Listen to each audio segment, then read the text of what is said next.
Welcome to Sweet Dreams Storytelling, where we unwind, relax, and drift into dreamland. I'm your host, Mike, and I'm so glad you're joining me tonight. Let's get cozy and settle in. Story for this evening is The Garden Beyond the Fog. Chapter 1. Whispers in the Mist. In the town of Grendale, the fog never lifted.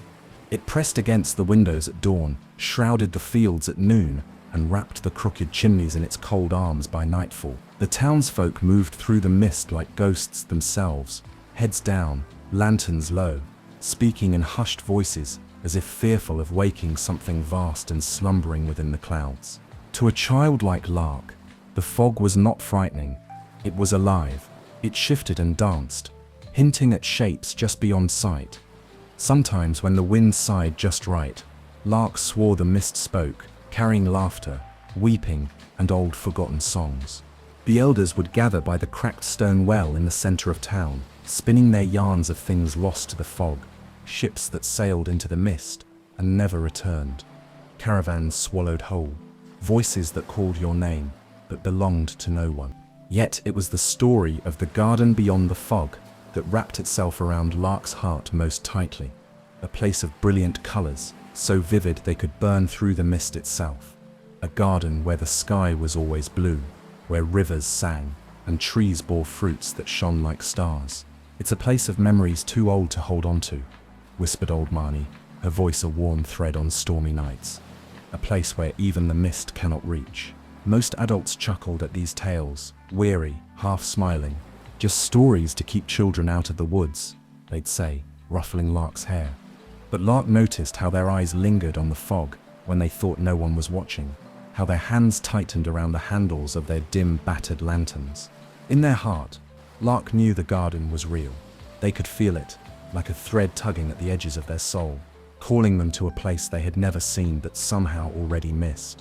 One late evening, tucked against the worn stones of the town library, Lark pressed a hand to the cool window and gazed into the swirling mist beyond. The lanterns in the square flickered and shuddered in the thickening fog. Far off, the bell atop the church tower gave a single lonely chime. If it's real, Lark murmured, then someone should find it. And in that quiet moment, a seed of determination planted itself deep in Lark's chest. They would be the one. They would build a light strong enough to pierce the mist. They would find the garden. Beyond the glass, something shifted, a swirl in the mist, almost like a figure watching from the edge of the world. But when Lark blinked, it was gone, leaving only the endless fog. Still, a shiver of excitement raced through them. For the first time, the fog didn't feel like a prison. It felt like a door, just waiting to be opened, and Lark was ready to step through it. Chapter 2. The Handmade Lantern. The days in Grendale blurred into each other, stitched together by the slow drip of mist against the rooftops and the steady thud of rain on cobblestones. But to Lark, the days were full of quiet purpose now. They scavenged for scraps among the abandoned workshops at the edge of town, their small hands growing rough from handling twisted wires, cracked glass, and splintered wood. Most of what they found was broken beyond repair, relics from a time before the fog had settled in for good, when Grendale had been a town of bustling markets and shining windows. Lark worked in secret, not because they feared punishment, but because the dream was too fragile to share, too precious. Words could tarnish it, laughter could shatter it. In a forgotten attic above the library, Lark laid out their treasures like sacred offerings. A bent iron frame, still sturdy enough to hold shape, a shard of deep green glass, smooth along one side and jagged along the other, copper wire so thin it sang when plucked. And most importantly, a patch of living moss they had found clinging stubbornly to the base of the well, pulsing faintly with a silver-green glow, as if drinking light straight from the fog. No candle could survive long out there. No ordinary flame could hold against the damp and the shifting winds. But living light, that was different. That was hope. By night, Lark studied the old books left to rot in the library's forgotten corners. Diagrams of astrolabes, blueprints of ship lanterns that had once sailed beyond known maps, treatises on bioluminescence and phosphorescence, words too large to hold in their head, but beautiful in their mystery. By day, they built.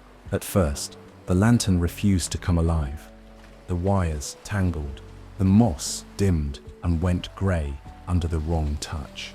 The glass cracked once, nearly cutting Lark's hand deep enough to scar, but still they persevered, driven by a fire no fog could smother. Every failure was just another step forward. One evening, as the sun tried and failed to pierce the clouded sky, Lark knelt over the crude lantern, threading the copper wire one final time. Their fingers trembled, from cold, from hope, from the quiet voice inside whispering that maybe, just maybe, this time would be different. With a breath held so long it ached in their ribs, Lark pressed the final knot of wire against the moss, murmuring no spell, no prayer, only a stubborn kind of believing. For a heartbeat, nothing happened. Then, a flicker, a pulse, soft as a sigh. The moss shuddered and bloomed with light, brighter than any fire Lark had ever seen, but cool and steady. The glass caught it, turning green gold and trembling with a life of its own. The iron frame thrummed under Lark's hands, as if it too had been waiting all this time to be useful again. The attic filled with the soft, strange glow. Dust danced like stars in the beams of it. For a moment, the mist beyond the cracked window seemed to thin, curling away from the light as if in awe. Lark sat back on their heels, chest full to bursting. It wasn't perfect. The frame was crooked, the light uneven, and the lantern hummed softly, as though unsure of its own existence. But it was real, and more importantly, it was theirs. The first light built, not from oil or fire, but from memory, hope and stubborn, reckless faith. Lark cradled the lantern to their chest and gazed out the attic window. The mist still waited, endless and vast, but now it no longer seemed like an enemy. It was a road, a challenge, an invitation. Tomorrow, Lark thought, tightening their fingers around the warm handle of the lantern. Tomorrow, they would begin, and the garden, the impossible garden whispered of in stories and dreams, would finally be found. Chapter 3. Farewell to Grendel. The town of Grendel slept heavily beneath the endless fog, roofs sagging under the weight of years. The streets, so often blurred and empty, seemed even quieter that night, as if the mist itself held its breath. Lark stood at the edge of their small, creaking bed, the handmade lantern clutched close. The faint glow illuminated the worn floorboards, the threadbare blanket, the tiny wooden chest that held all their earthly treasures, a cracked marble, a brass button, a stone polished smooth by years of handling, each thing a fragment of the life they were about to leave behind. A part of them, a small, trembling part, longed to crawl back under the blanket, to let the fog swallow the dream whole, and stay safe within these familiar walls. But the larger part, the truer part, knew there was no turning back now. The garden was waiting, pulling on their thickest coat, patchy and too large. Lark tucked the lantern inside, its glow slipping through the seams like secret laughter. A scarf, knitted by hands they barely remembered, was wrapped tight around their neck. Boots scuffed thin at the toes were tugged on with numb fingers. They stole one last look around the room that had held their childhood like a brittle jar, and stepped out into the dark. The door creaked softly behind them. No one stirred. The square was a silent ocean of mist. The cracked fountain loomed in the center, frozen in mid-spill, its waters long since dried up. The crooked sign of the bakery swung slowly in an invisible breeze. The windows of the houses glowed faintly, flickering hearths battling the darkness within. Somewhere, a dog barked once, sharply, and fell silent. Lark's feet made no sound on the wet stones. They moved like a shadow, heart pounding against their ribs, feeling every beat like a drum calling them forward. They thought of old Marnie sitting by the well and telling her stories. They thought of the grocer who handed them bruised apples with a wink.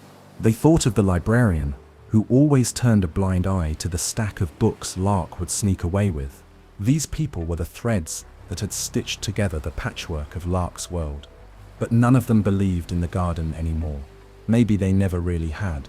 At the edge of town, where the cobbled streets gave way to wild scrub and tangled trees, Lark paused.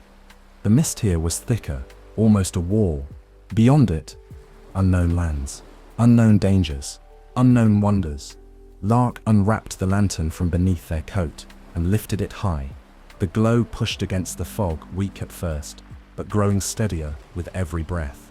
It carved a small circle of light in the grey, a bubble of colour in a world washed pale.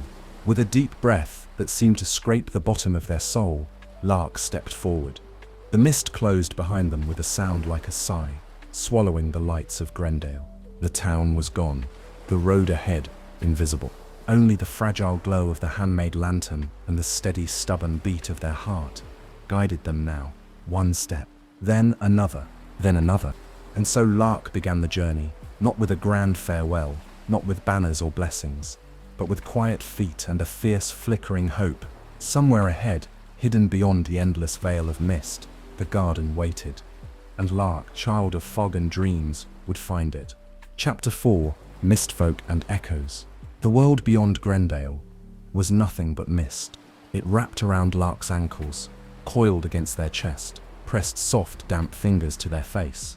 The lantern's glow struggled against it, casting a trembling circle of light that seemed to shrink with every step.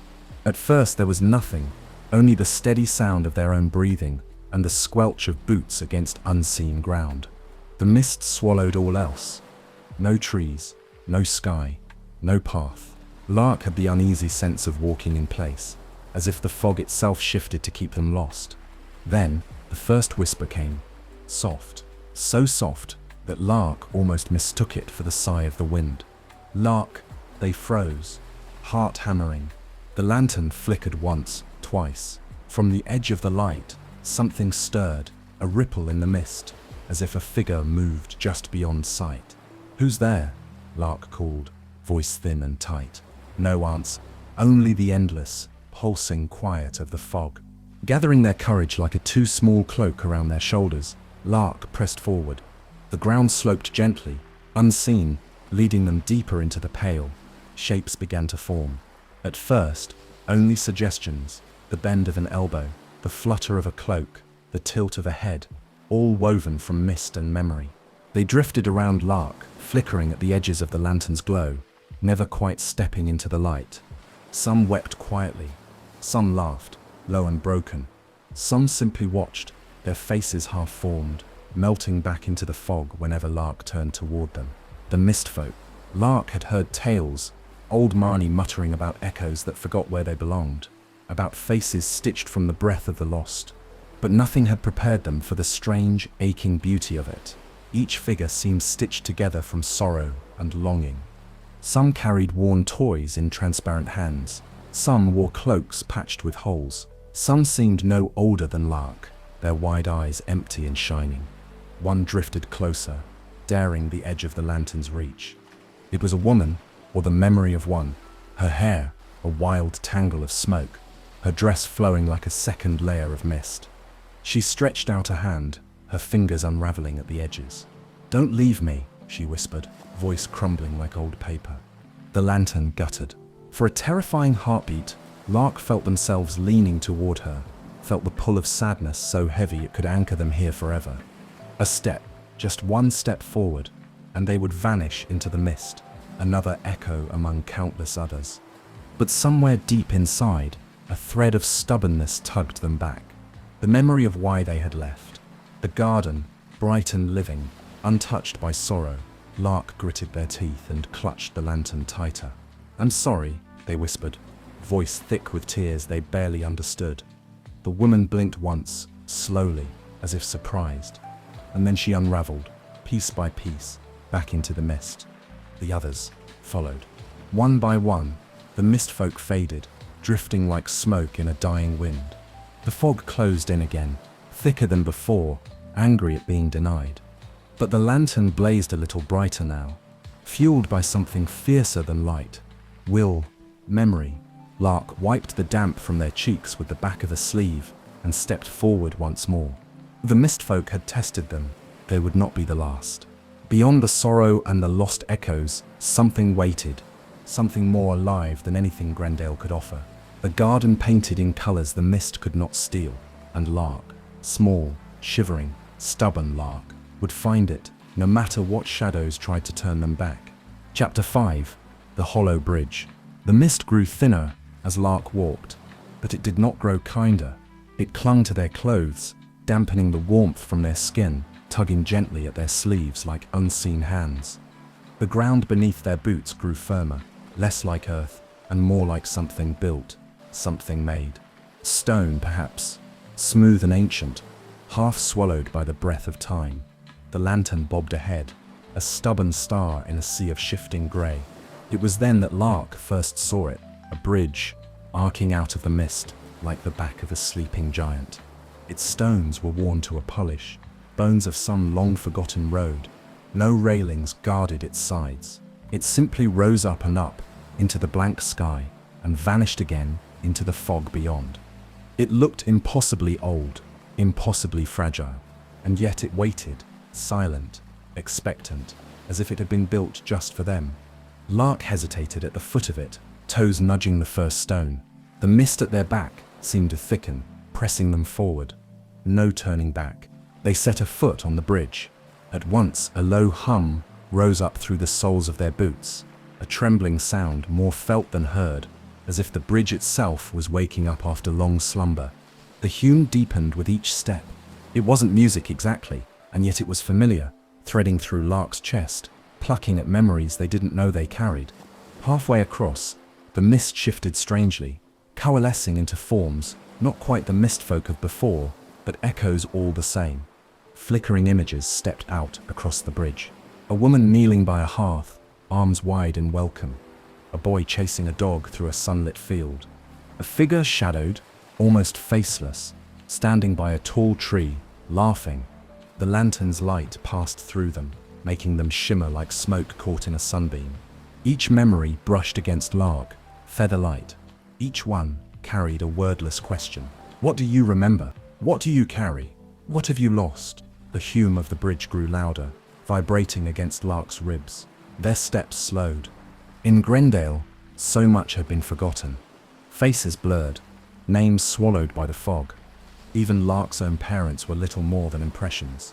The smell of baked bread, a calloused hand on their head. A lullaby hummed half asleep. Not enough to hold on to. Not enough to anchor them. The bridge asked for more. It asked for memory. It asked for truth. Heart hammering, Lark closed their eyes. They thought of the first time they had ever heard the story of the garden, sitting cross-legged by the well, old Marnie's voice crackling through the evening air. They thought of the moment they first realized no one else really believed, that they were alone in their hope. They thought of the small, stubborn promise they had made to themselves. I will find it. I will believe enough for all of them. The lantern flared. The mist memories shuddered and peeled away, drawn back into the stone, the bridge accepting the offering. Lark stumbled forward as if released from an invisible grip. At the crest of the bridge they paused, gasping for breath. The mist parted, just for a heartbeat, revealing a glimpse beyond, a horizon that rippled and shifted like a mirage. Dark shapes moved there. Trees, perhaps, or mountains, or something stranger still. But between them and that horizon was a long road, yet. The bridge fell away into mist again, the path forward unseen. Still, the humming faded, leaving behind a solemn silence. The bridge had tested them, and for now at least, they had been judged worthy.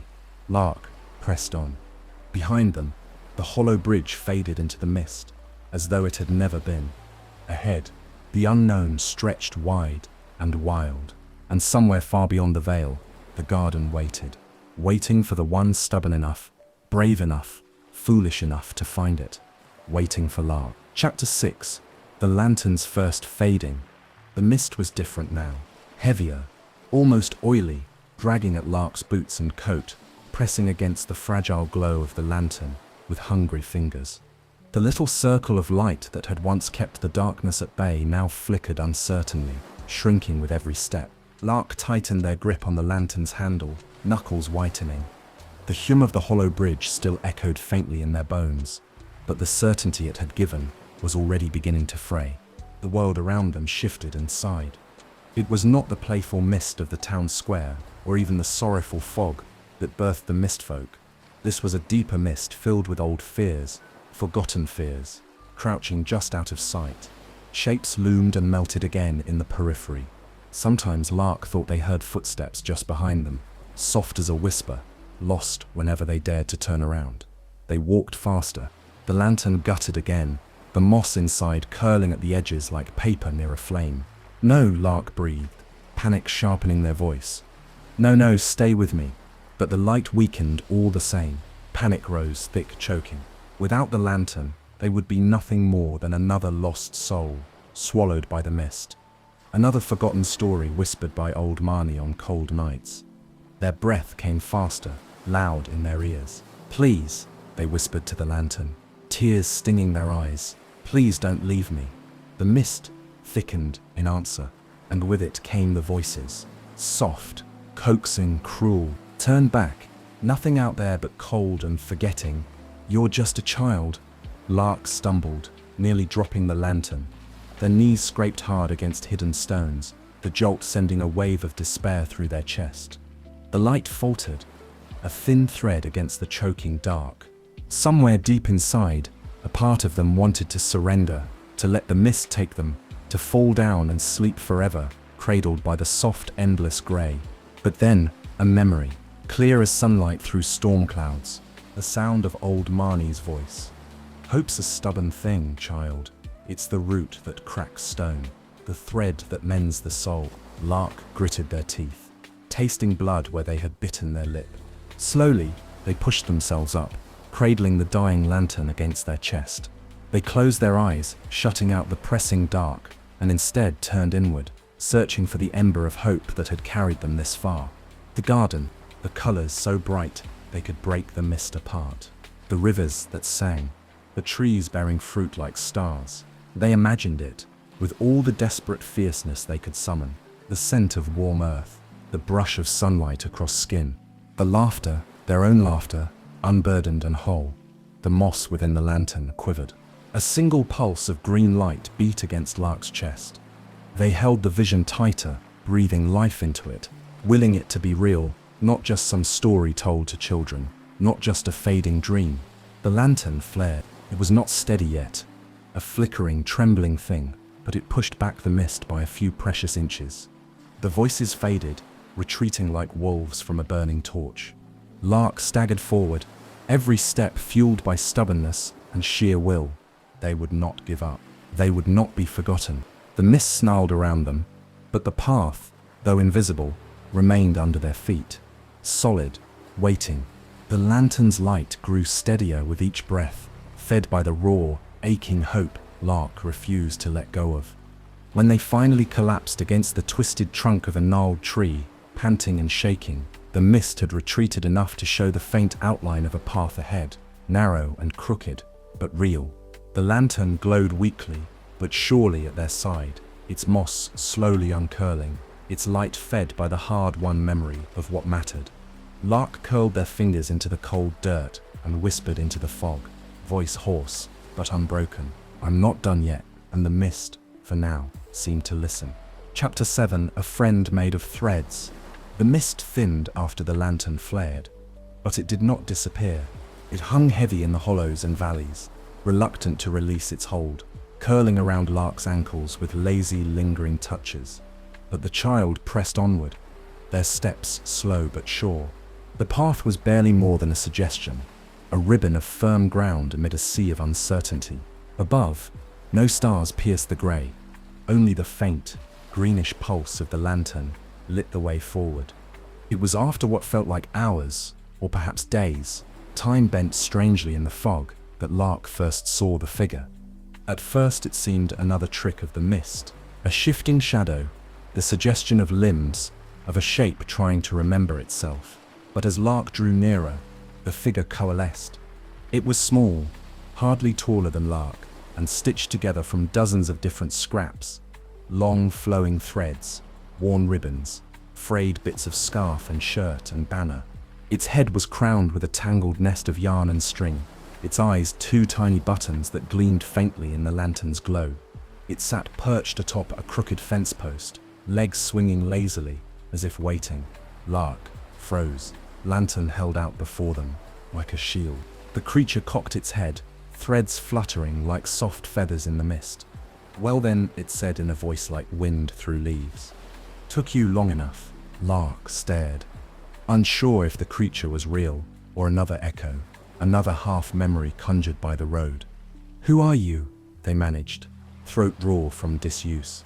The creature grinned, or rather the threads across its face twisted into the suggestion of a grin. "Call me Thimble," it said, hopping down from the post with a surprising grace. Its stitched body barely made a sound as it landed. It approached slowly, hands raised in a careful, non-threatening gesture. "You're looking for the garden, aren't you?" Thimble asked, voice threading between the trees. Lark hesitated. In this place of shifting mist and whispering doubts, trust was a dangerous thing. But there was something about Thimble, a lightness, a color even, faint but undeniable, that suggested they were not like the sorrowful mist folk. Not entirely. "Yes," Lark said finally. Thimble's grin widened. "Good," they said, "because you'll never find it alone." The creature circled Lark slowly, peering at them from every angle, tugging lightly at the hem of their coat, inspecting the lantern with a critical eye. "You've got a stubborn heart," Thimble mused, "and a light that doesn't belong to the mist. That's rare. Very rare." Lark flinched as Thimble's patchwork fingers brushed too close to the moss glow of the lantern. "But rare doesn't mean safe," Thimble added softly, almost sadly. "The mist, it has a way of eating even the brightest lights, if they walk alone." Lark squared their shoulders. "I'm not afraid," they lied. Thimble gave a dry chuckle, a sound like worn cloth brushing stone. "Of course you are," they said. "Everyone is. It's not bravery if you're not." For a moment, they simply stood there, mist curling around their feet, two small figures in a world vast and forgotten. Then Thimble straightened and extended one fraying hand. "Come on then," they said. "I'll help you. But there's a price." Lark's fingers tightened around the lantern's handle. "What kind of price?" Thimble's button eyes gleamed. "Nothing you haven't already lost," they said. "Only a memory or two. A thread from your heart. Just a little." "A trick," Lark's instincts whispered. "A bargain wrapped in riddles." And yet, the road ahead was long, and the mist was growing clever. Lark glanced at the wavering path, then at the tattered, smiling creature before them. Trust was dangerous here, but loneliness was deadlier. After a long moment, Lark reached out and took Thimble's hand.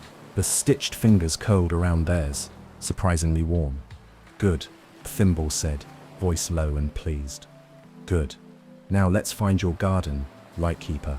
Together, they stepped into the mist once more, a child and a creature stitched from wishes and worn memories, their fragile alliance bound by hope, by need, and by the thin, glowing thread of belief. The mist watched them go, silent and seething. And far ahead, deeper in the shifting fog, something ancient stirred, waiting. Chapter 8. The Clock Root Forest. The land changed again as Lark and Thimble moved forward. The mist thinned until it lay in low, curling banks across the ground, leaving the sky above a dull, featureless grey. But the light of the lantern revealed something new, something strange. Trees, not trees like the ones Lark knew from Grendale. Gnarled oaks and thin birches half drowned in fog, but enormous things, their trunks thick and twisted, their bark cracked into deep, jagged patterns like old riverbeds. The trees stretched high into the colorless sky, their branches bending and creaking in a wind Lark could not feel. At the base of each tree, strange roots coiled across the ground in tangled patterns. Some roots were thick as a house, others thin and delicate, forming lattices that shimmered faintly when the lantern light brushed them. But it was the sound that stopped Lark in their tracks. Tick, tock, tick, faint, rhythmic, threading through the forest like a heartbeat. Each tree pulsed with the noise. Not loud, not oppressive, but constant, as steady as breathing. The closer Lark drew to the trees, the louder the ticking became. Thimble noticed their hesitation and gave a wry chuckle. "Clockroot Forest," they said, tapping a stitched finger against one of the gnarled trunks. "Grows in places where time gets tangled." Lark frowned. "What do you mean, tangled?" Thimble's button eyes gleamed faintly. "Means it doesn't flow straight here. Walk the wrong way, and you might find a day pass in a heartbeat, or get stuck in a moment for 100 years. They said it lightly, but there was an undercurrent to their voice. Something wary, something almost afraid. The ticking grew louder. A low hum vibrated under Lark's boots, through the roots and stones, threading up their spine. The air itself seemed thicker, heavy with invisible threads pulling at them. The path wound into the trees, disappearing under knotted roots and low-hanging branches. There was no other way forward. Lark adjusted the lantern, tightening their grip. "Stay close," Thimble advised, "and whatever you do, don't listen to the clocks." They plunged into the forest together. Immediately, the air shifted. It was like stepping underwater, the world growing syrupy and distorted. The ticks became whispers, soft, coaxing murmurs that brushed against Lark's ears, slipping under their scarf and coat, finding their skin. "Rest a while. There's no need to hurry. What's the rush? You'll never find it anyway." The roots seemed to move when they weren't looking, winding into new shapes, weaving traps of polished wood and thorn. Several times, Lark stumbled, catching glimpses of things out of the corner of their eye. A version of themselves sitting under a tree, face slack with sleep. A glimpse of Grendale through a gap in the mist, hearths blazing warmly. A hand, their mother's, reaching out from between the roots.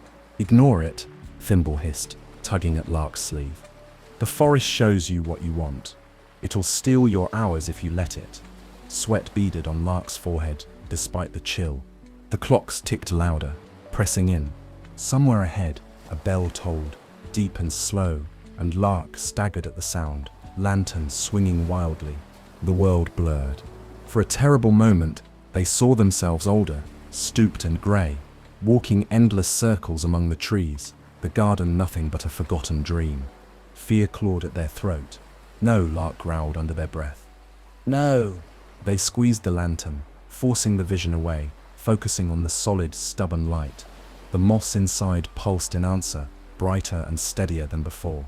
Thimble tugged them onward, their patchwork body moving with surprising speed. The path wound tighter, narrower, the trees leaning closer.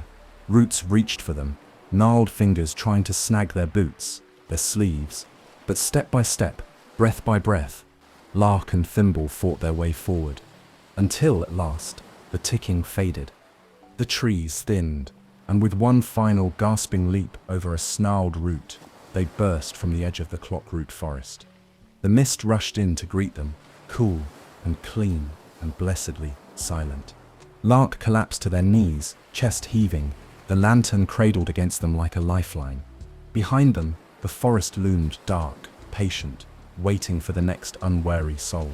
Thimble sat cross-legged nearby, patchwork arms looped around their knees, watching. "Not bad, Lightkeeper," they said, voice soft. "Most don't make it through." Lark managed a shaky smile. The path ahead was no clearer, no easier, but they were still moving forward, still holding the light. And somewhere beyond all this, the garden waited. Chapter 9, The Wellspring of Forgetfulness. The mist after the clockroot forest was different. It wasn't heavy or pressing or full of hidden teeth. It was soft, almost sweet-smelling, a gentle fog that curled and swirled around Lark's boots like a cat winding through legs. The air tasted faintly of something forgotten, summer peaches, childhood laughter, the cool, earthy smell of rain before a storm. Lark pressed forward cautiously, lantern held high. Even Thimble, ever restless, grew quieter. They trailed a few steps behind, the threads of their body dimming, their usual twitching hands gone still. The ground began to slope downward. The mist grew thinner, clearer, almost glowing in the lantern's light. It was there at the bottom of a shallow hollow that Lark saw it. A pool, perfectly round, still as glass. Its surface mirrored the blank grey sky above, yet shimmered faintly with ripples that came from no wind. The wellspring of forgetfulness. Lark knew it at once, without anyone needing to name it. The stories, whispered by old voices, half believed even by the tellers, spoke of it. A silver pool that could drink the sorrow from your bones, wash away the sharp edges of pain, the heaviness of longing, a place where you could lay down everything you carried. Burdens, fears, memories, and walk away lighter. Or so the stories said. Lark stared at the water. In the reflection, they did not see their own thin face, their patched coat, their trembling lantern. They saw something else, a version of themselves free, smiling, barefoot, spinning under a wide, cloudless sky. No more weight pulling at their chest. No more ache of loneliness. No more endless road ahead. Just peace. Careful, Thimble's voice rasped behind them, barely more than a breath. It's thirsty. Lark blinked hard, the vision wavering. A ripple lapped at the edge of the pool, slow and beckoning. Come, the water seemed to whisper. Set down your burdens. You have carried them long enough. Lark took a half step forward without realizing it. The lantern dimmed. Don't, Thimble hissed louder now. The patchwork form was tense, threads vibrating in the air. If you drink, if you step in, you'll forget why you ever left Grendale. You'll forget the garden. You'll forget yourself. The pool shimmered again, sweet and soft. Lark hesitated. The road ahead was long. It would be so easy. A single step, a single sip, and all the weariness, all the fear, all the stubborn, aching hope would wash away. They would be free. But would they still be Lark? Would they still be the child who had stitched a lantern from scraps and scraps of belief, who had faced the mist and the hollow bridge and the whispering trees? Or would they simply vanish? A life emptied of struggle was also emptied of meaning. Tears prickled at Lark's eyes, hot and painful. Slowly, trembling, they took a step back from the water's edge. The pool rippled, almost in disappointment. The sweet smell in the air grew sharper, sour. I can carry it, Lark whispered to themselves, voice raw. I can carry the memories. I have to. The lantern brightened. A little, its pulse steadied against their chest. The pool's reflection broke apart, the vision of the laughing, barefoot child vanishing like smoke. Only the real Lark remained, small, exhausted, stubborn beyond sense, standing on the edge of something ancient and hungry. Thimble let out a long, slow sigh, as if releasing a breath they had held for a very long time. Good, they said softly. Good. You're stronger than most. Lark turned away from the wellspring. As they climbed the slope back toward the unseen path ahead, they did not look back. Some pools were not meant to be gazed into twice. The mist closed gently around them again, cool and clean. The memory of the garden, the true garden, untouched by sorrow, alive with impossible color, burned brighter than ever within them now. And somewhere far beyond, in a place no pool could reach, it waited for them. Chapter 10. The Garden's Guardian. The mist thickened once more as Lark and Thimble moved away from the wellspring. It wasn't the heavy, choking fog of fear, nor the sweet, honeyed mist of forgetting. It was something colder, cleaner, a mist that felt ancient, heavy with expectation. The path narrowed to a thin ribbon of worn stone.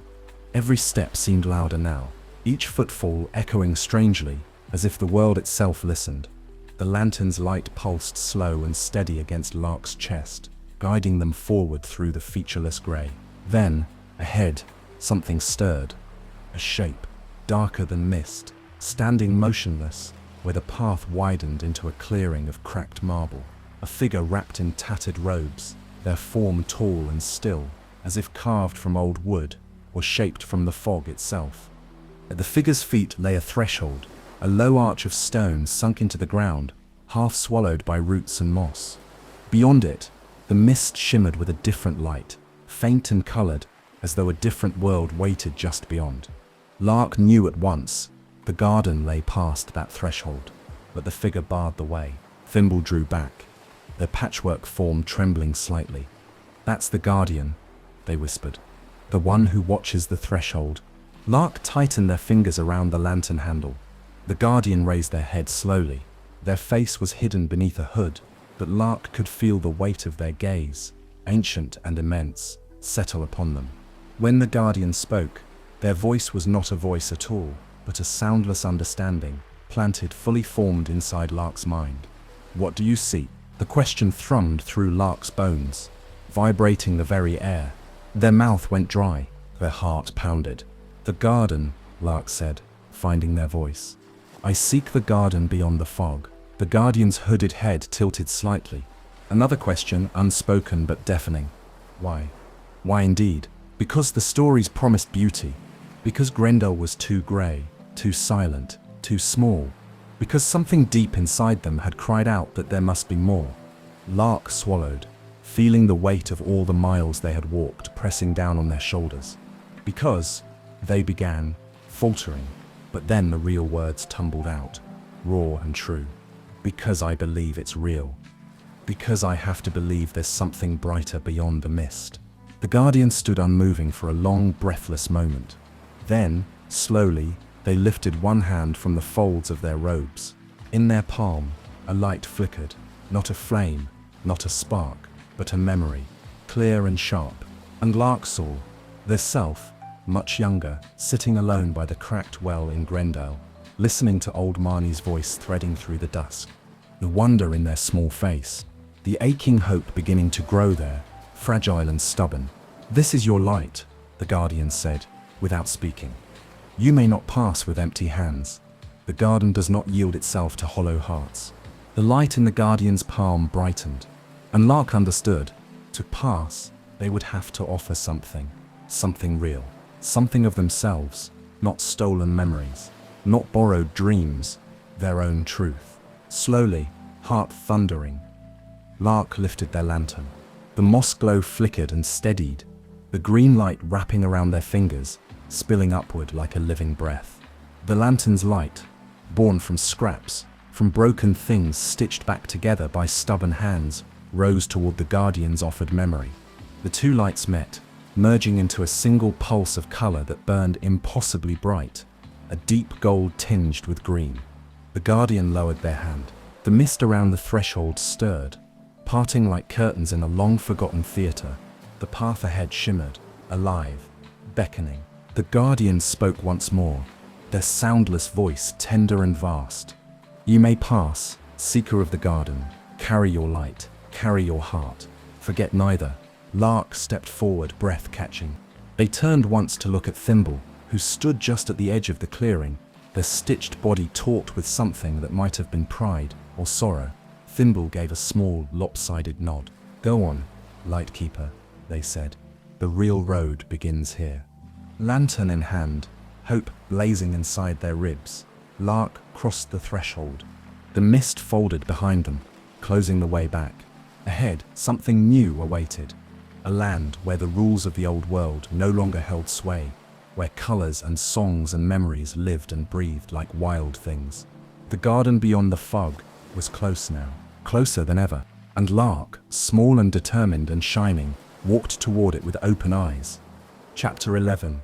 The Lantern's Secret. Beyond the threshold the mist changed. It no longer pressed against Lark, like a wall. It drifted in soft currents, delicate as breath, carrying scents Lark had almost forgotten, crushed green leaves, damp earth after rain, the sweetness of apples warmed by the sun. The path beneath their boots was no longer stone, but soft moss that cushioned each step. The air itself seemed to shimmer faintly, colors stirring at the corners of vision, flashes of gold, of violet, of a blue so pure it ached to look at it. Lark tightened their grip on the lantern, heart pounding. The light inside still glowed, steady now, stronger than it had ever been. But as they walked deeper into this new place, the lantern began to hum, a low musical vibration that thrummed up through their bones. It was a different sound than the bridge's hum, or the ticking of the forest. This was alive. The lantern pulsed with a rhythm that matched Lark's own heartbeat, as if some deep chord had finally been struck in harmony. They paused at the top of a low rise, mist curling around their boots. Ahead, the faint outline of towering trees and arched branches suggested a forest unlike any Lark had ever seen, a place where the sky itself might be stitched into the canopy, where rivers could sing if they chose. The lantern's hum grew louder. Confused, Lark lifted the lantern higher, peering into its heart. There, beyond the curling moss and the battered frame, beyond the cracked green glass and the copper wires, something stirred. A small, flickering image. Not a flame, not a seed, but a memory, their own memory, shining like a jewel at the center of the light. Lark gasped. It was the moment they had first believed, truly, stubbornly, recklessly, that the garden existed. Sitting by the old well, listening to old Marnie's voice, hands clenched around their knees, heart pounding with a longing so fierce it nearly split them apart. The lantern wasn't just made of moss and glass and wire. It was made of that hope, memory, belief. It was a vessel for everything Lark had refused to let go of when the world around them had given up. And now it was showing them the truth. The mist around them shimmered again, peeling back like silk. And for a heartbeat, just a heartbeat, Lark's the garden, not far now, just beyond a glimmering wood. Colors bled into the air like watercolor, ruby and emerald and cobalt, swirling in slow, wondrous dances. Leaves big as sails shimmered with dew, and strange flowers unfurled toward an unseen sun. It was real. It was waiting. Tears pricked Lark's eyes, hot and sudden, not from sadness, not from fear, but from the overwhelming truth of it all. They were not lost. They had never been lost. The garden had been calling to them all along, a beacon shining through the mist, answering the stubborn light of their own heart. The lantern's hum rose higher, brighter. It would not, could not, survive forever. Lark could feel it burning through the last reserves of memory, of belief, fueling itself to carry them these final steps. The road ahead would not be easy. Even so close, the mist still whispered doubts. The ground still shifted treacherously underfoot. The old loneliness still prowled at the edges. But the lantern, the secret inside it, was stronger than the dark. Lark pressed the warm glass to their chest, breathing deep. "I'm almost there," they whispered, to the mist, to the garden, to themselves. "I'm coming," and gathering all the stubborn light, all the fragile wonder stitched into their very bones, they set their feet to the shimmering path and began to run, toward the impossible, toward the truth, toward the garden beyond the fog. Chapter 12. The Edge of the Lost Lands. The path led downward. At first it was gentle, a soft slope through veils of mist that shimmered with faint colors. But as Lark moved deeper, the ground grew harsher underfoot. Cracked stone, patches of brittle grass, the air growing colder with every step. The mist here no longer whispered. It waited, silent, heavy, patient. The lantern flickered nervously in Lark's hand, its glow still strong but casting longer, darker shadows. Ahead, the ground flattened into a vast hollow. The lost lands. Lark stopped at the very edge, heart hammering against their ribs. It was a graveyard of dreams. Across the hollow stretched fields of abandoned things, broken wagons, shattered lanterns, torn books, forgotten toys, splintered walking sticks, all half sunken into grey mud that gleamed faintly like the back of a drowned mirror. And among them, moving slowly and endlessly, were the lost ones. At first, Lark thought they were mist folk, the same flickering memories that had haunted the early roads. But no, these figures were heavier, bound to the earth, not drifting, but trudging. Their faces were blank. Their eyes, when they turned briefly toward Lark, were dulled, reflecting no light at all. They carried their burdens with them, bundles wrapped tight in cloth and string, strange loads lashed to their backs and arms, dragging through the mud. Memories they couldn't let go of. Regrets too heavy to lift. The lost ones circled the hollow endlessly, walking paths worn deep into the soil by countless, hopeless footsteps. Trapped, forgotten. Lark clutched the lantern tighter, the cold mist nipping at their ankles like warning teeth. "You must cross," came Thimble's voice from behind, faint and strained. Lark turned. The patchwork creature stood a few steps back, stitched fingers twisting and untwisting nervously. "You must," Thimble repeated, "but don't let them touch you." Lark looked again at the hollow. There was no bridge, no clear path. Only the endless, shuffling parade of the lost ones, their burdens too heavy to lift, their steps slow and grinding. No map could guide through that. Only one thing could, the lantern. Lark took a breath that scraped the bottom of their lungs. They set a foot onto the cracked, slippery stone. The lantern's glow flared briefly, pushing the mist back just enough to show a thin, winding trail between the shambling figures. They moved cautiously. The lost ones turned their blank faces toward the light, their heads following Lark's every step. Their hands twitched. Some reached out slow, broken gestures, as if remembering something, or mistaking Lark for someone they had lost. One stumbled closer, dragging a sack nearly as big as themselves. "Please," they croaked, a voice like wind through dead leaves. Lark froze, heart hammering painfully. The lost one's eyes gleamed, not with hope, but with a terrible, hollow hunger. A single touch would be enough. One brush of those heavy, sorrow-laden hands, and Lark would join the endless circling burdened with regrets they didn't own, walking until their name was forgotten. The lantern pulsed against Lark's side. They moved faster, ducking under sagging ropes of mist, weaving between crumbling heaps of abandoned memories, never letting the light falter. The lost ones shuffled faster too, drawn by the glow, by the warmth of belief. "Stay with me," Lark hissed to the lantern, to themselves. "Stay awake." A sudden cry tore through the mist, high, broken, as one of the lost ones reached out wildly, fingers inches from Lark's shoulder. The lantern flared.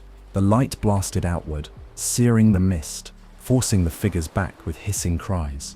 Lark staggered forward, boots slipping in the mud, heart thundering. The edge of the hollow shimmered ahead, a rise of stone crowned by thin silver grass, untouched by the heavy sorrow of the lost lands. Almost there. One last burst of speed. Lark ran, dodging a last desperate grasp, the lantern a burning brand against the gloom. They scrambled up the slope, lungs burning, boots slick with grime, and finally collapsed on the other side, away from the hollow, away from the endless circling. The mist closed behind them with a soft, terrible sigh. Swallowing the hollow hole once more, Lark lay on the cold grass, chest heaving. The lantern flickered madly at their side, its light ragged and drained but still alive. Thimble appeared a moment later, threads unraveled and frayed at the edges, but their button eyes wide with something close to wonder. "You did it," they said, almost in awe. Lark didn't answer. They simply stared up into the swirling grey sky, the weight of what they had seen, what they had almost become, sinking slowly into their bones.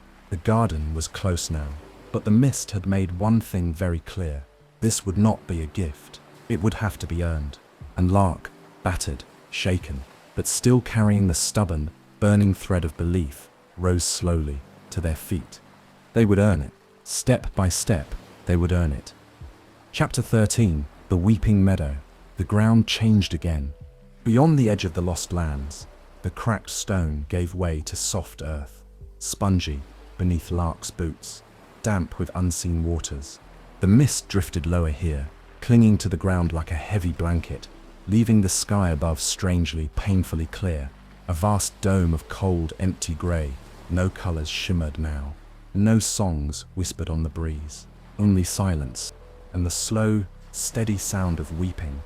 Lark stopped at the edge of a great field, endless and rolling, covered not with flowers or trees, but with thin, ghostly grasses that trembled constantly, even without any wind. The grasses shivered as if mourning, and threaded through them, rising here and there like pale river reeds, were countless droplets of water, suspended, gleaming, hung between the blades like beads on an invisible web. The sound came from the droplets, tiny, persistent sobs, some high and gasping, some low and broken, filling the meadow with a sound so sorrowful it clung to the skin like frost. The weeping meadow. Lark shivered and tightened their hands around the lantern. Even Thimble, who had followed so boldly before, now hesitated a few steps behind, their patchwork form drooping with caution. "The meadow remembers," Thimble whispered hoarsely. "It keeps all the sorrows left behind by those who never made it through." Lark stared across the trembling field. There was no clear path, only the endless expanse of sobbing grass and shining tears. "You can't avoid it," Thimble said. "You can only cross it by carrying your own sorrow, or it will drown you in someone else's." The lantern flickered in Lark's grip. Ahead, the grasses seemed to lean toward them, trembling harder, eager. There was no choice. Lark stepped into the weeping meadow. At once, the sound pressed against their chest, thick and suffocating. Each blade of grass they brushed against seemed to whisper a different grief. A lost mother, a broken promise, a forgotten name, a love abandoned in the dark. The tears clung to their boots, their coat, their hair, tiny wet threads trying to drag them down. Memories not their own slipped into their mind, flashes of pain and regret sharp enough to cut. A sailor drowning with the name of their home on their lips. A child forgotten by everyone they ever loved. A wanderer kneeling at the foot of a gate that would never open. Lark staggered. Their knees buckled for a moment under the weight of it all. And the meadow seized the chance, grasses tangling around their ankles, tugging, pulling them down, down, down, into the wet, weeping earth. No, Lark gasped, forcing themselves upright. No, the lantern guttered, the moss inside curled and blackened at the edges. The meadow pressed closer, the sobbing rising into a terrible, unified wail. Lark squeezed their eyes shut. My sorrow, they whispered, shaking. Not yours. They reached into the deepest place inside themselves, into the place they had carefully walled off for so long, the place they had refused to touch, and they found it. The memory of the day they realized no one else believed in the garden. The day they understood they were truly alone in their dreaming. The hollow ache, the burning shame, the stubborn, desperate hope born from that loneliness. They let it rise. They carried it. The meadow shrank back slightly, sensing the truth. Lark opened their eyes, tears streaming freely down their face. Not the meadow's tears, but their own. The lantern flared wildly, bathing the field in gold and green. The grasses bent low as they passed. The sobs softened, not gone, but no longer reaching to claim them. They crossed slowly, each step a battle. But step by step the sorrow grew lighter, less sharp. The far side of the meadow loomed, a thin rise of mist and stone. With one last shuddering breath, Lark climbed from the wet, shivering grass and stumbled onto solid ground again. They collapsed to their knees, sobbing once, sharp and raw, into the empty sky. Thimble hurried after them, hands fluttering uselessly. For a long moment there was no sound but Lark's breathing, broken and slow, and the distant fading cries of the meadow behind them. Then, slowly, silence. Real silence, clear and clean. The weeping meadow lay behind. Ahead, the mist shimmered faintly with hints of color.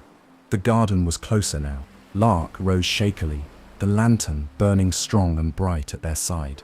They had crossed sorrow, they had crossed fear, and they were still standing. The garden was near enough to taste, and Lark, stitched together from hope, grief, and stubborn belief, would not stop now. Chapter 14, Threads of the Heart.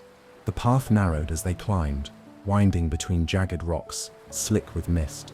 The ground here was firmer, the mist thinner, but the air was thick with something heavier than fog. A quiet tension like a string pulled taut, a silence so sharp it seemed to hum against Lark's skin. The lantern pulsed gently at their side, its glow steady now, anchored by everything they had carried and faced. Each beat of light was a testament. I am still here. I am still moving forward. Thimble walked ahead, their patchwork form drooping slightly, stitched shoulders hunched against an invisible weight. The path crested a hill, and beyond it, a small clearing, ringed by low stones, and with a single ancient tree at its center. The tree was not like the others Lark had seen. Its bark was white as bone, and its roots pierced deep into the earth, tangled with threads, not vines, not branches, but actual threads, stretched taut and gleaming, woven deep into the soil. The wind, if it could be called wind, stirred the threads, making them hum and sing, a sad and beautiful melody. Thimble stopped at the edge of the clearing. For a long time they said nothing. Then, very quietly, they spoke. "This is where I began," Thimble said, voice barely louder than the mist. Lark watched, uncertain. "I wasn't made by accident," Thimble continued. "I wasn't born from wishes or fog. I was sown here." They turned, and for the first time, Lark saw something different in Thimble's button eyes. Regret. "I was made from all the threads people left behind," they whispered. "All the hopes they gave up on, all the dreams they forgot, the bits of heart they abandoned on the way to the garden." They plucked at one of the loose threads of their own body, and it sang, a thin, mournful note. "I am stitched from everything broken and left behind." Lark stared at them, heart aching. "That's why you helped me," they said softly, "because I still carried hope." Thimble gave a thin, crooked smile. "You were different. You didn't tear off pieces of yourself to make the journey easier. You held on."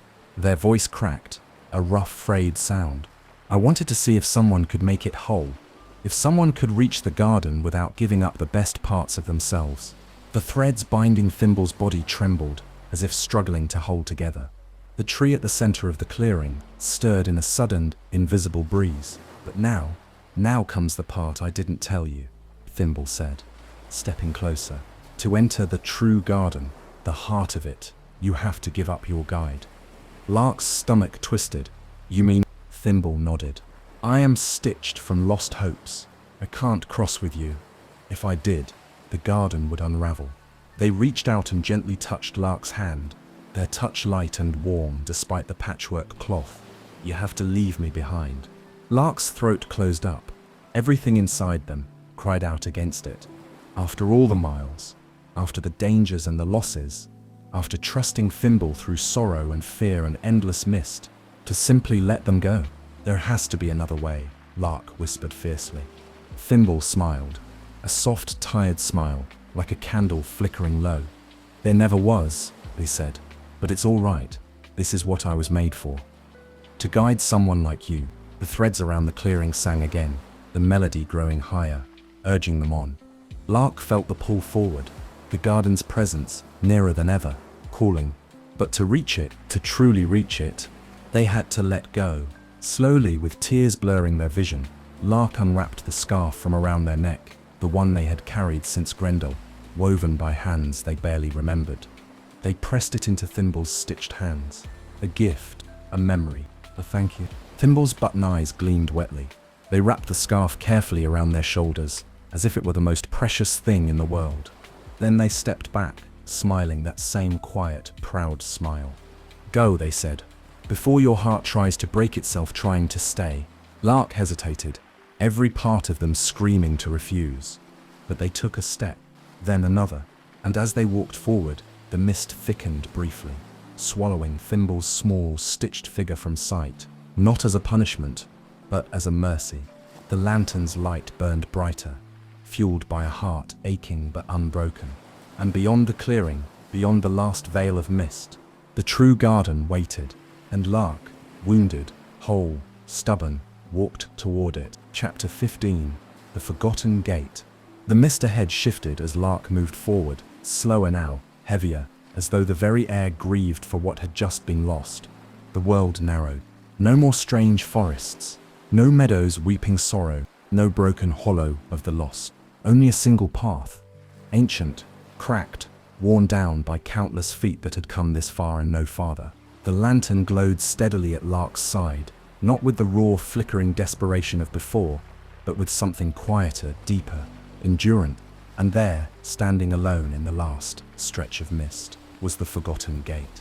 It was not grand, not a towering arch of marble or gold. It was simple, two pillars of stone half buried in earth, leaning slightly as if tired, strung together with tattered vines. At first glance, the gate seemed abandoned, a relic swallowed by time. But as Lark stepped closer, they felt the weight of it pressing down on their shoulders. The gate was alive. It watched, it waited, and in its waiting, it judged. At its base, carved into the worn stone, were words nearly erased by wind and weather. Only those who truly see may pass. Lark stood before the gate, heart pounding. The mist behind them stirred, whispering of easier paths, of turning back, of forgetting the garden and returning to the comfort of not knowing. But Lark had come too far. They had crossed sorrow, loss, fear. They had held fast to their light when everything around them urged surrender. Slowly, they lifted the lantern high. Its glow spilled across the gate, illuminating faded carvings, scenes of countless others who had stood here, children with hopeful eyes, travelers heavy with burdens, wanderers clutching broken dreams. Some had passed through, many had turned away. The Forgotten Gate was not locked. There was no riddle to solve, no door to break. It asked only one thing: do you truly see the garden? Or do you only dream of it? Lark closed their eyes. They reached deep inside, past the surface images of rivers and flowers and singing skies, and found the true garden. Not just a place of beauty, not just a promise of escape, but a reflection of all they had carried. The stubbornness to hope when it hurt, the courage to keep walking when they were afraid, the willingness to let go, to lose, and still move forward. The garden was not a reward for surviving. It was a place for those who had chosen to believe anyway, even when the mist whispered otherwise. Especially then. Lark opened their eyes. The world sharpened. The gate shimmered faintly, as if taking a long, slow breath. They stepped forward. For a heartbeat, the air resisted, thick and trembling, like the moment before waking from a deep dream. Then, release.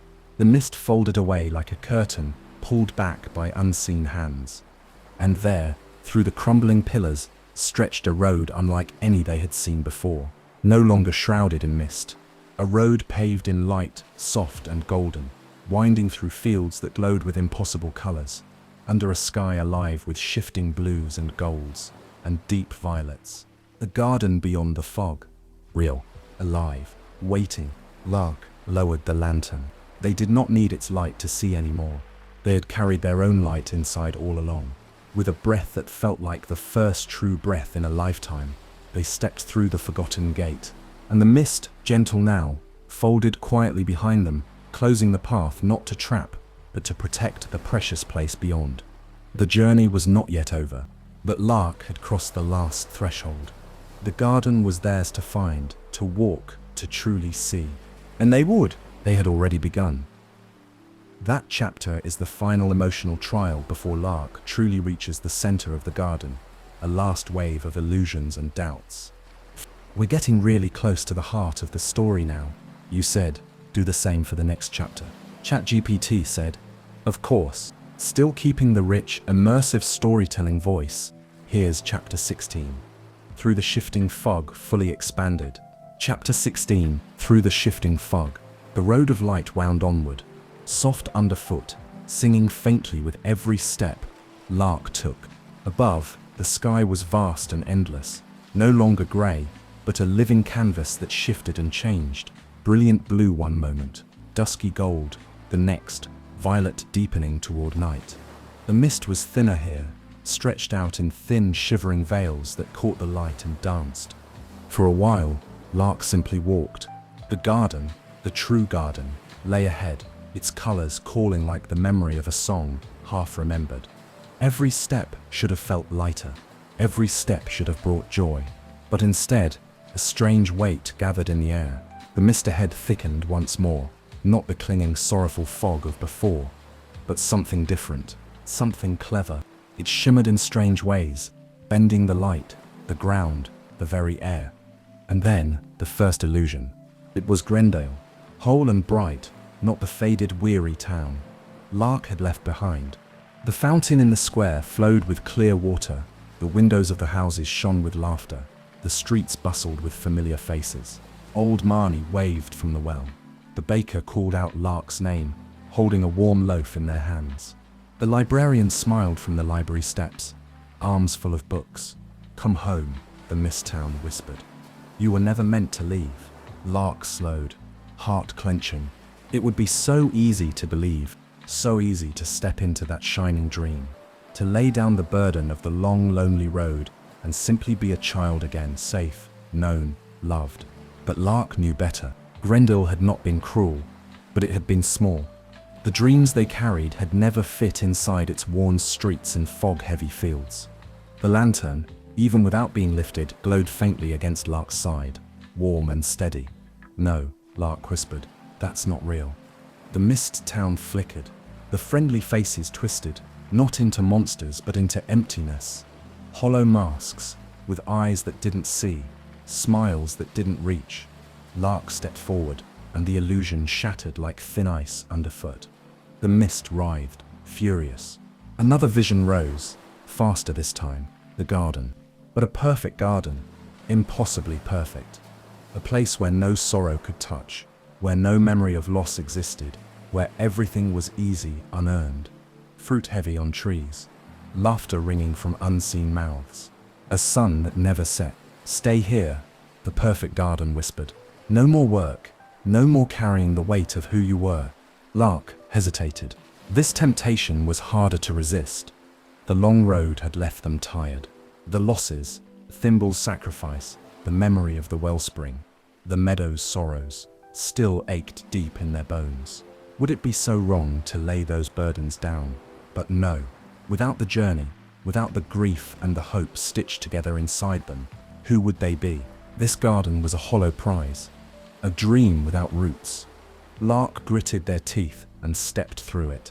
The mist howled, the visions shattered again, peeling away like paper in the wind. Now the mist struck harder.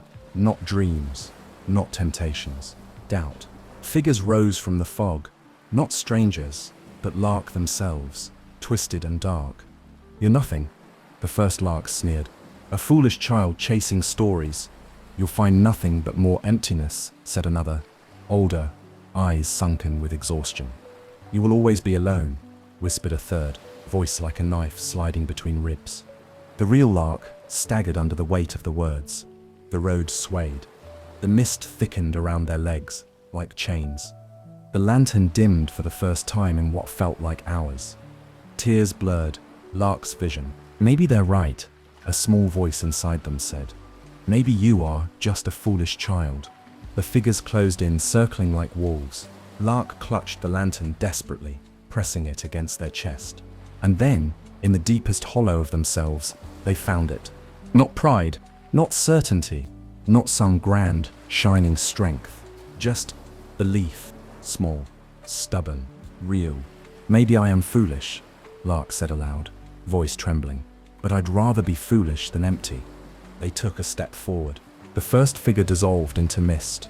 "Maybe I will be alone," Lark continued, "but I'll still walk." Another figure vanished. "And maybe I am chasing a dream," Lark said, the lantern flaring up. "But it's my dream." The last of the illusions screamed and broke apart. The mist recoiled, seething, and ahead, the final veil parted. There, stretching wide and wild, lay the garden beyond the fog. No illusion, no trick. The real garden, alive, breathing, waiting. Lark wiped the tears from their face, feeling lighter. Not because the sorrow was gone, but because they had carried it and survived. The lantern, now blazing gold and green, pulsed in their hand. And with a heart stitched from hope, grief, and fierce, foolish belief, they stepped into the true garden. Chapter 17. The Garden Beyond the Fog. The first step into the garden was like breathing in color. Lark stumbled forward, blinking hard as the mist finally truly peeled away. Not because they forced it back, but because it no longer belonged here. The ground underfoot was soft and living, covered with wild moss that shone like emeralds. Strange flowers bloomed in impossible shapes and hues, blues too deep for oceans, golds brighter than any coin, violets richer than any velvet. Above, the sky shifted and spun, a living dome of shifting light. A sun that was not a sun poured warmth across the land, casting no harsh shadows, only soft, endless light. The air itself shimmered with songs. No words, only notes, rising and falling like the breath of something ancient and kind. Lark stood trembling at the edge of it all, overwhelmed. They had imagined the garden so many times. A place of perfect beauty, a place untouched by sadness or sorrow. And yet, as they gazed deeper, they saw the truth. The garden was not perfect. The trees bore scars, old marks where storms had split branches, now healed but visible. The rivers cut deep, winding paths where floods had once rushed through. Some flowers grew wild and unruly, tangling over one another in joyful chaos. This was no brittle dream of flawlessness. This was a place that had endured, a place that had lived. The garden was not free of pain. It had carried its own burdens. It had healed, and it had grown more beautiful because of it. Lark let out a breath they hadn't realized they were holding. The lantern pulsed once in their hand, a final, quiet note, and then dimmed gently, its work finished.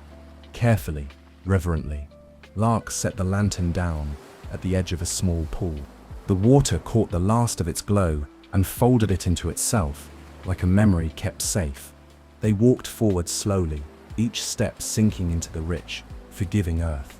The garden welcomed them, not with parades or grand trumpets, but with small signs, a vine curling gently around their wrist, its leaves cool against their skin, a flock of strange, shimmering birds bursting from a nearby tree, laughter made visible, a wind that carried the scent of home, not a single place, but every place Lark had ever felt safe. They were not alone here. All who had reached the garden before, all who had carried their sorrow and hope across the mist, had left traces behind, paths winding into hills, rings of stone stacked by patient hands, songs stitched into the very air. Lark knelt by a flowering bush heavy with tiny silver blooms and pressed their hand to the earth. For the first time in a long time, they felt whole, not untouched by grief, not empty of longing, but whole, stitched together by every broken piece, every stubborn hope, every fragile dream they had refused to surrender. They had not come to escape. They had come to remember, to become. Tears filled their eyes again, but this time they did not fall from sorrow. They fell like rain in sunlight, shining, necessary, alive. The garden shimmered around them, growing brighter, as if sharing in the feeling. Somewhere, far away, but nearer than ever, they thought they heard Thimble's voice, soft and proud, carried on the wind. "Well done, Lightkeeper." Lark rose. The garden stretched wide before them, endless and wild and wonderful. They had crossed the mist. They had carried the light. They had found the place where sorrow and hope wove together into something new, something no fog could ever swallow. And here, among the rivers and trees and songs of color, they would begin again. Chapter 18. A light returned. Days passed in the garden, though time no longer weighed heavy on Lark's shoulders. Here, time moved like the rivers, winding, singing, patient. It was not something to outrun or fear. It simply flowed. Lark wandered the fields of silver grass, the forests of bright-limbed trees, the banks of glassy pools where the stars floated even in daylight. They listened to the songs stitched into the wind, the hush of old memories sleeping under the roots. They breathed. They healed. They learned the garden's secret. It was not a place meant only for the broken to hide away. It was a place where broken things were honored, where the pieces carried across storms and sorrow could grow into something new, something radiant. One evening, or perhaps morning, the garden did not mark such things. Lark sat by a small stream that ran clear and warm over stones smooth as glass. The lantern sat beside them, dark now, its moss resting quietly inside. Not dead, only resting, like a seed waiting for the right season. The garden had not taken the light from them. It had returned it to where it always belonged, inside. Lark understood now, and with that understanding came a choice. They could stay. The garden would welcome them, weave them into its endless stories of endurance and wonder. They could let the mist beyond the threshold close forever, leaving the fading world behind. Or they could go back to Grendale, back to the fog-wrapped town, with its broken well and its dim streets and its sleeping dreams. They could carry a piece of the garden's light with them. They could show others, even just a few, that there was something beyond the mist. That hope was not a foolish thing. That wonder could still grow in even the coldest, loneliest places. Lark sat with the choice for a long, quiet time. The wind teased their hair, gentle and warm. The water sang low against the stones. And finally, Lark smiled. They picked up the lantern. It was lighter now, not empty, but full in a way it had never been before. When Lark rose, the garden shifted around them, the path opening, not outward, but inward, toward the place where the mist touched the garden's edge, where journeys could begin again. They walked without fear. The mist bowed back from them now, not in defeat, but in reverence, recognizing a soul who had carried their own light through darkness and not been undone. As they passed back through the threshold, the lantern flickered once more, not with the fragile, trembling glow of before, but with a steady, patient radiance. A light returned. When Lark stepped onto the old stones of Grendale's edge, the mist curled curiously around their boots, but did not cling. The town lay as they had left it, grey, heavy, small. But in the windows a few flickers of light stirred as if sensing something had changed. Lark smiled and held the lantern high. Its glow cut the mist, slow and sure, a thread of gold weaving a new path through the fog. Not to banish the mist, not to destroy it, but to light a way through. And somewhere far behind them, or perhaps always ahead, the garden sang. It would wait. It would always wait, for any heart stubborn enough, brave enough, foolish enough, to believe in a world beyond the fog. Thanks for spending this quiet time with me here at Sweet Dreams Storytelling. I hope you're feeling relaxed, peaceful, and ready for a restful sleep. As we say goodnight, Let the calm background music guide you gently into dreamland. Sweet dreams. Before you go, don't forget to like the video and subscribe.